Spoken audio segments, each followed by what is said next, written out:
지금은 새벽 기도회 시간입니다. 온라인으로 드려지는 새벽 기도회에 경건한 마음으로 주님께 나아갑니다. 6월 26일 금요일 말씀 고린도전서 15장 20절에서 34절입니다. 그러나 이제 그리스도께서 죽은 자 가운데서 다시 살아나사 잠자는 자들의 첫 열매가 되셨도다. 사망이 한 사람으로 말미암았으니 죽은 자의 부활도 한 사람으로 말미암는도다.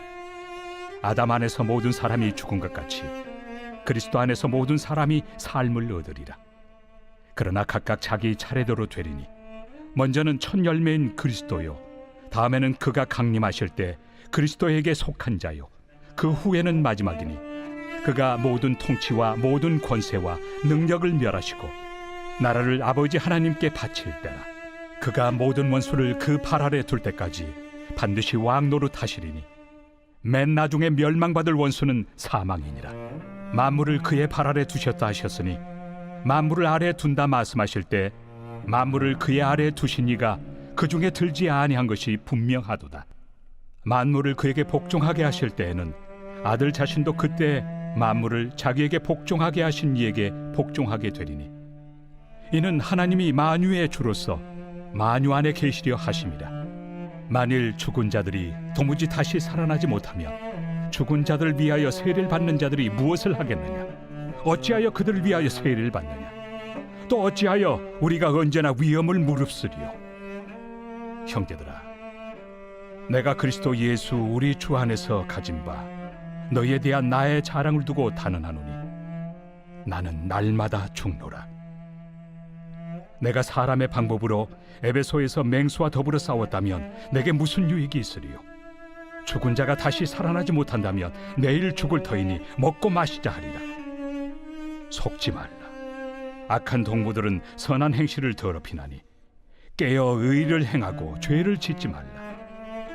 하나님을 알지 못하는 자가 있기로 내가 너희를 부끄럽게 하기 위하여 말하노라. 오늘 하루 하나님의 말씀으로 시작하시는 커맨시 교회 모든 성도님들을 축복합니다. 아직 많은 사람들이 여전히 잠들어 있는 이 시간, 여러분들은 일어나 새벽을 깨우고 주님 앞에 무릎을 꿇었습니다.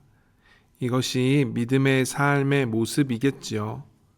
새벽 기도는 단순히 시간을 지키는 것이 아니라 우리가 주님과의 관계를 얼마나 소중하게 여기는지를 보여주는 행동이라고 말할 수 있겠습니다. 이 시간 우리의 몸과 마음을 정결하게 하고 오늘 하루를 주님의 손에 온전히 맡기는 그러한 은혜의 시간이 되기를 간절히 축복합니다. 오늘 우리는 고린도전서 15장 20절로부터 34절까지의 말씀을 함께 살펴보고자 합니다. 이 본문은 기독교 신앙의 가장 깊은 기초이자 가장 놀라운 소망의 모습을 다루고 있습니다. 바로 부활입니다. 우리가 믿는 예수님은 단순히 위대한 스승도 아니고 오래전에 떠난 역사적인 인물도 아닙니다. 예수님은 죽음을 완전히 이기신 살아계신 주님이십니다. 무덤은 비어 있었고 주님은 지금도 하늘 보좌에 앉아 계십니다. 이것이 우리들의 신앙의 고백이지요. 이 사실이 우리에게 얼마나 중요한지를 생각해 보시기 바랍니다. 우리가 살아가는 이 세상은 죽음이 지배하는 것처럼 보입니다. 질병이 우리를 위협하고 고통이 우리를 짓누르고 무엇보다 죽음의 현실이 항상 우리 앞에 있습니다. 그런 세상 속에서 우리는 어떤 소망을 가져야 할까요?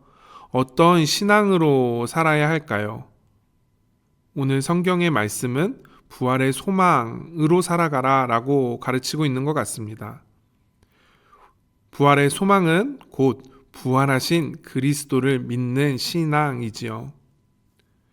오늘 본문은 그리스도의 부활이 단순한 과거의 사건이 아니라 우리의 현재를 규정하고 우리의 미래를 보장하는 살아있는 사실임을 보여줍니다.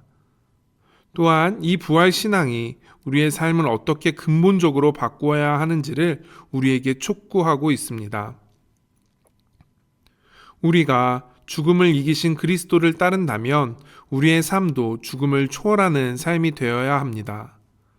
우리의 욕심을 죽이고 우리의 자존심을 내려놓고 우리의 모든 계획을 주님의 뜻에 맡기는 삶 말입니다.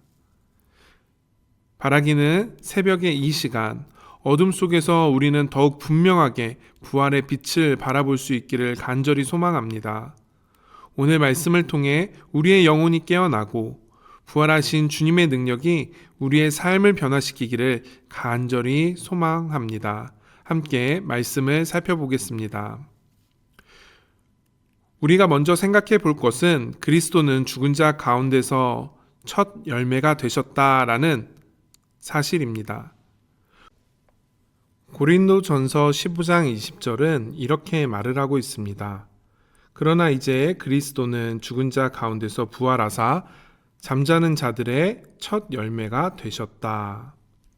여기서 첫 열매라는 표현은 구약의 제사 전통에서 나온 말입니다. 밀밭에서 가장 먼저 익은 곡식을 하나님께 드리는 것처럼 그리스도의 부활은 모든 신자들의 부활의 보증이 되는 것입니다. 그리스도의 부활이 없으면 우리의 부활도 없습니다.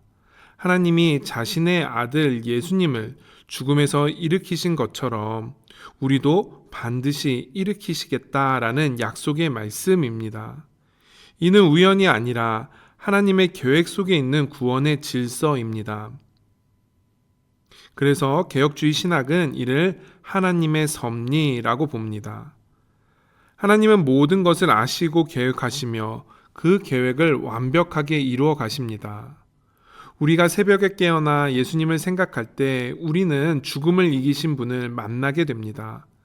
예수님의 부활은 역사 속의 한 사건이 아니라 우리 신앙의 기초이며 우리가 영원한 생명을 누릴 것이라는 부활의 증거를 보여주고 있는 것입니다. 21절부터 23절의 말씀은 구원의 역사를 보여줍니다. 아담의 타락으로 인해 모든 인류가 죽음이라는 저주 아래 놓였습니다. 그러나 예수 그리스도는 새로운 아담으로 오셔서 이 죽음의 저주를 깨트리셨습니다. 그래서 우리는 이것을 그리스도 중심의 구속사라고 이야기합니다. 구약의 모든 사건들과 약속들은 그리스도를 가리키고 있으며 그리스도의 부활로 성취되었다라고 이해합니다. 또한 각각 자기 차례대로라는 표현은 하나님의 계획 속에 질서가 있다라는 것을 보여줍니다. 먼저 그리스도가 부활하셨고 그 다음에 그리스도를 믿는 우리가 부활할 것입니다. 이것은 우연의 일이 아니라 하나님이 정하신 구원의 순서입니다. 우리는 이 질서 안에서 안심하고 살아갈 수 있는 것입니다. 그 다음 24절부터 28절까지의 말씀을 보도록 하겠습니다. 그 후에는 마지막이니 그가 모든 통치와 모든 권세와 능력을 멸하시고 나라를 아버지 하나님께 바칠 때라. 그가 모든 원수를 그 발 아래에 둘 때까지 반드시 왕 노릇 하시리니 맨 나중에 멸망받을 원수는 사망이니라. 만물을 그의 발 아래에 두셨다 하셨으니 만물을 아래에 둔다 말씀하실 때에 만물을 그의 아래에 두신 이가 그 중에 들지 아니한 것이 분명하도다. 만물을 그에게 복종하게 하실 때에는 아들 자신도 그때의 만물을 자기에게 복종하게 하신 이에게 복종하게 되리니 이는 하나님이 만유의 주로서 만유 안에 계시려 하심이라. 아멘. 이것은 역사의 마지막 때에 대한 말씀입니다. 예수님은 지금도 하늘 보좌에 앉아 통치하고 계십니다. 그리고 마지막 날에 모든 원수를 정복하시고 죽음을 비롯한 모든 악의 세력을 완전히 멸하실 것입니다. 그리고 그 후에 영원한 하나님의 나라가 완성될 것입니다. 우리가 살고 있는 지금 이 순간은 역사의 중간 시점입니다. 그리스도의 부활과 재림 사이의 기간이지요. 그래서 신학적으로는 이미와 아직 사이에 있다라고 이야기합니다. 우리는 이미 그리스도 안에서 승리를 얻었지만 아직 최종적인 완성을 기다리고 있습니다. 따라서 우리는 지금 이 시간에 흔들리지 않고 주님을 따라가야만 합니다. 왜냐하면 승리가 이미 정해져 있기 때문입니다. 이후 29절에서 34절까지는 부활을 믿는 신앙이 실제 삶에 어떤 영향을 미치는지를 보여줍니다. 바울은 그렇지 않으면 죽은 자들을 위하여 세례받는 자들이 무엇을 하겠느냐라고 물으며 내가 매일 죽노라 라고 고백을 합니다. 또한 내가 고린도에서 짐승과 같이 싸웠으면 이것이 나에게 무엇이 유익하리요 라고 말을 합니다. 이것은 부활 신앙을 가진 사람의 삶의 자세를 보여줍니다. 만약 죽음 이후에 부활과 영원한 생명이 없다면 우리가 이 세상에서 고난과 핍박을 감수할 이유가 없지요. 하지만 우리는 부활을 믿습니다. 따라서 우리는 이 세상의 고통을 천국의 영광과 비교하면서 견딜 수 있는 것입니다. 바울이 내가 매일 죽노라 라고 고백했는데 이 말은 자기 자신을 죽이고 주님을 따르는 삶을 의미할 것입니다. 우리의 욕심, 우리의 자존심, 우리의 계획을 내려놓고 하나님의 뜻에 순종하는 것입니다. 이것이 진정한 제자의 삶입니다. 특히 34절에서 깨어 의를 행하고 죄를 짓지 말라라고 당부하고 있습니다. 부활을 믿는 우리는 깨어 있어야 합니다. 영적으로 깨어 있지 못하고 죄에 빠진 삶으로 돌아가면 안 됩니다. 우리는 매 순간 우리의 삶이 누구를 위한 것인지 기억해야 할 것입니다. 그것은 죽음을 이기신 살아있는 예수 그리스도를 위한 삶입니다. 사랑하는 성도 여러분, 오늘 우리가 살펴본 고린도전서 15장의 말씀이 우리에게 주시는 의미를 다시 한번 정리해 보기를 원합니다. 그리스도는 죽은 자 가운데서 첫 열매로 부활하셨습니다. 이것은 단순히 종교적인 교리가 아니라 우리가 반드시 경험해야 할 부활의 보증입니다. 죽음이 끝이 아닙니다. 그리스도 안에서 우리의 죽음은 새로운 생명으로 향하는 변화입니다. 또한 우리는 지금 역사의 중간에 서 있습니다. 그리스도가 이미 죽음을 이기셨으나 아직 그 최종적인 승리가 완성되지 않은 그 시간의 중간 어딘가를 살아가고 있습니다. 이 이미와 아직의 시간 속에서 우리가 해야 할 것이 무엇일까요? 그것은 깨어 있는 것입니다. 영혼을 깨우고 의를 추구하고 죄를 멀리해야 합니다. 우리가 죽음을 이기신 주님의 제자라면 우리는 매 순간 이 세상의 죄와 타협하지 말아야 합니다. 바울이 말했듯이 우리는 매일 죽어야 할 것입니다. 이것은 우리의 낡은 자아를 죽이고 그리스도의 형상을 따르는 삶을 사는 것을 의미합니다. 우리의 욕심이 죽고 주님의 뜻이 우리 마음에 자리 잡을 때 우리는 비로소 자유로워질 것입니다. 이것이 그리스도인의 참된 자유입니다. 우리가 자신에게서 자유로워질 때 우리는 다른 사람들을 섬기고 사랑할 수 있게 됩니다. 우리가 주님을 따를 때 이 세상도 변할 수 있게 됩니다. 따라서 새벽에 깨어난 여러분의 결단이 헛되지 않으려면 이 결단이 하루 종일 이어졌으면 좋겠습니다. 직장에서, 학교에서, 가정에서 우리가 머무는 모든 삶의 처소와 관계 속에서 우리는 깨어 있기를 간절히 소망합니다. 주님이 우리를 보고 계시다는 것을 기억해야 할 것입니다. 죽음을 이기신 그분이 우리와 함께 계시다라는 것을 잊지 말아야 합니다. 확신합니다. 죽음을 이기신 주님이 우리와 함께 하신다면 우리는 결코 두려워할 필요가 없습니다. 이 세상이 우리에게 던지는 그 어떤 도전도 우리의 영혼을 무너뜨릴 수 없을 것입니다. 우리에게는 이미 승리의 보장이 있기 때문입니다. 그리스도의 부활이 우리의 부활을 약속하고 그 부활의 영광이 우리의 미래를 밝혀주고 있음을 믿습니다.